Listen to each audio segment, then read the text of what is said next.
Folks, this is part 2 of our discussion with Kaitlynne Haylock, student at Savannah College of Art and Design. She's a rising senior, which means that come September, she's going to be starting her last year of college education. Let's talk about when you actually got to SCAD and start walking into those classroom doors. What was that like? I think before I say anything, I think I have to preface it with, I think I was so ready for a change that I didn't really feel the change immediately.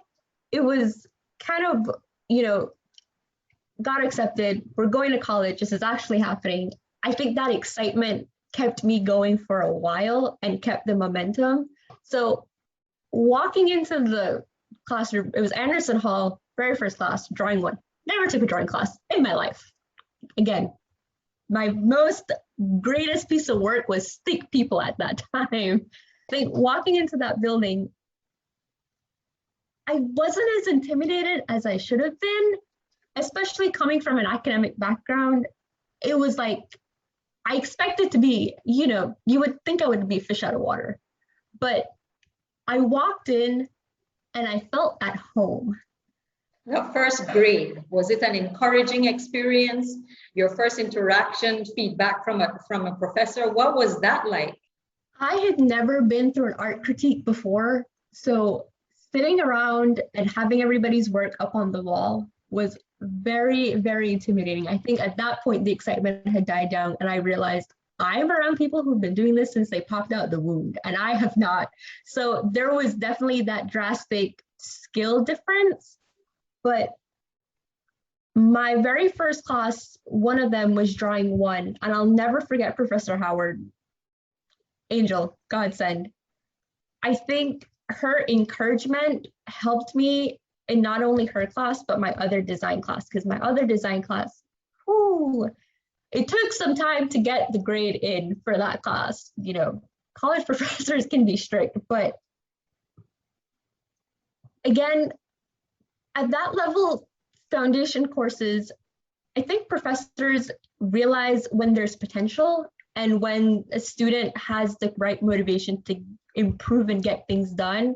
So a lot of professors, Howard's feedback to me was, you've done well at this level, this is how you can push it further and improve. What was a low point in those days? And you had to say, okay, what do I do now? I think my low point didn't necessarily come my freshman year, but it came my sophomore year. The very first time I walked into the fashion building, that was when the intimidation hit, because that's when it felt real. I think my freshman year, I'd been Which is the building that you're in right now. Yes, it is. And my freshman year, I'd been riding that high that whole year. And I think when sophomore year rolled around and I walked into this building, that and seeing all the work, professional grade work, that was when it hit me. And those first 2 classes in fashion were not easy. Fashion tech, oh Lord, I'd never worked an industrial sewing machine before. Working that, it was a time. And I think I struggled a lot during that point, and I kind of hit a low during that point. And then it got better. And then a quarter after that, the pandemic hit and everything just kind of went downhill. So when you hit that low, how did you get back that buoyancy? What I leaned on was my faith to help me pull out of that. But looking back, it's been a whole year looking back at that point and now.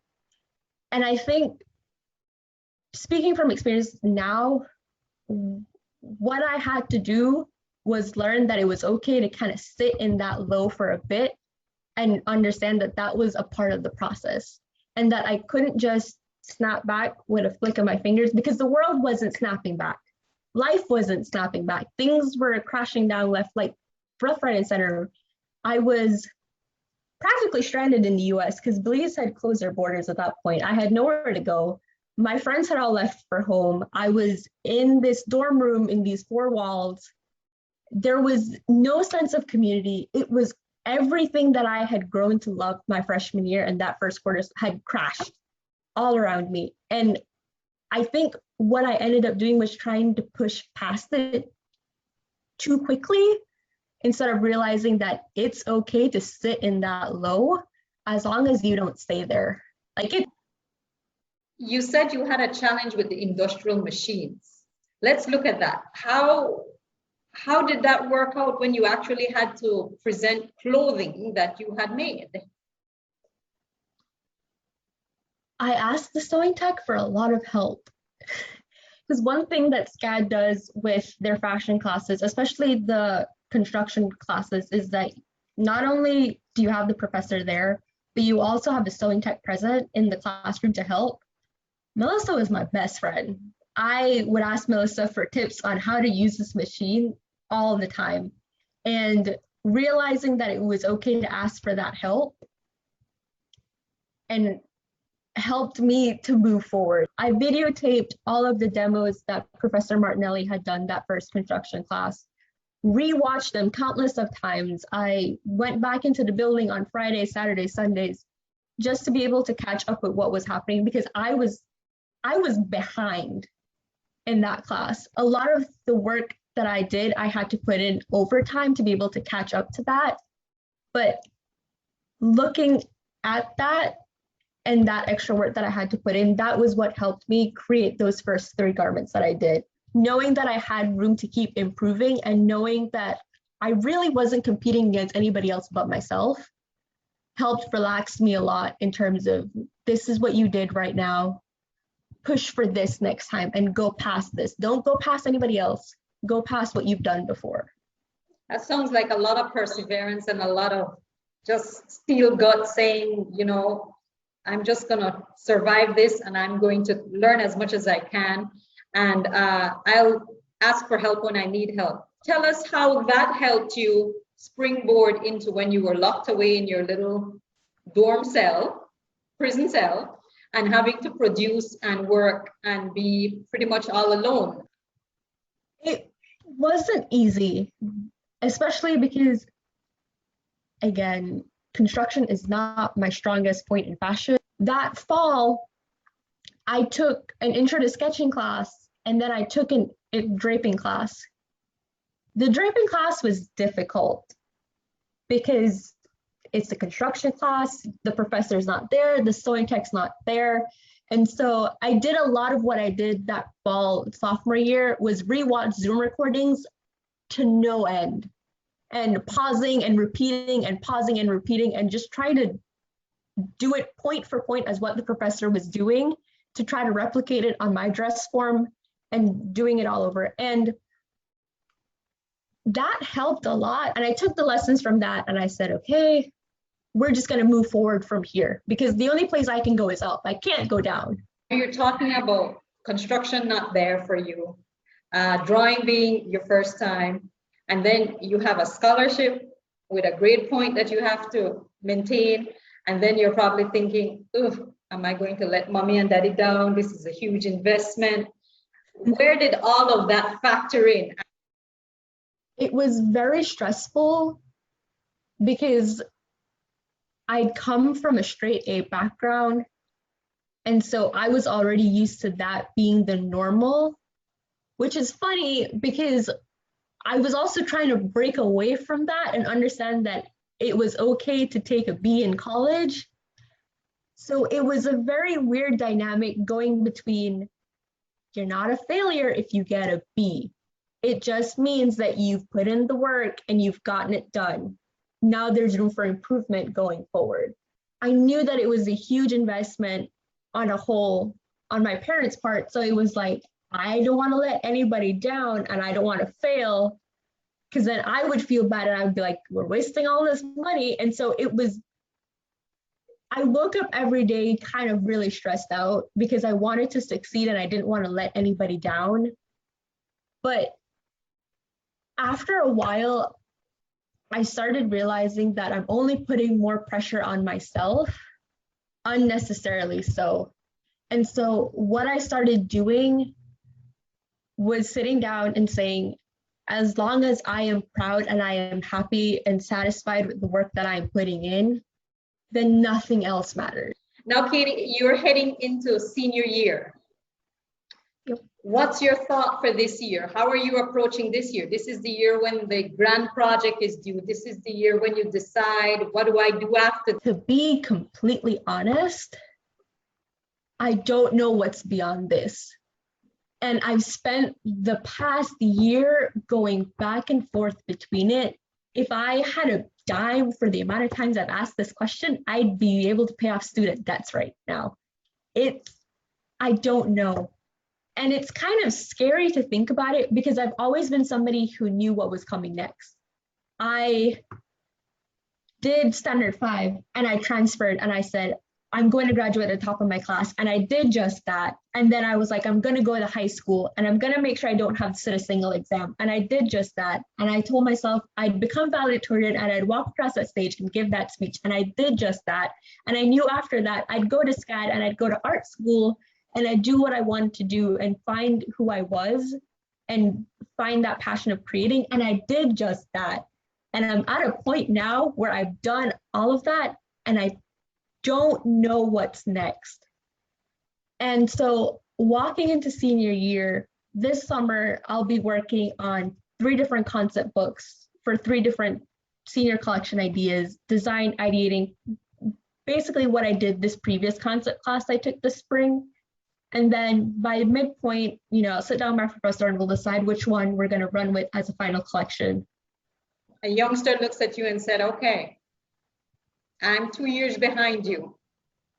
What is your advice for me for the rest of the 2 years ahead of me? What do you want to leave them with? Be open and don't be afraid of your voice. Along those paths, you're going to encounter moments where you'll be blocked, you'll be hated on, you'll be bullied into things. There are going to be so many people pushing back against you and saying, you can't do that, or you're not supposed to do that because this is what you've done your whole life.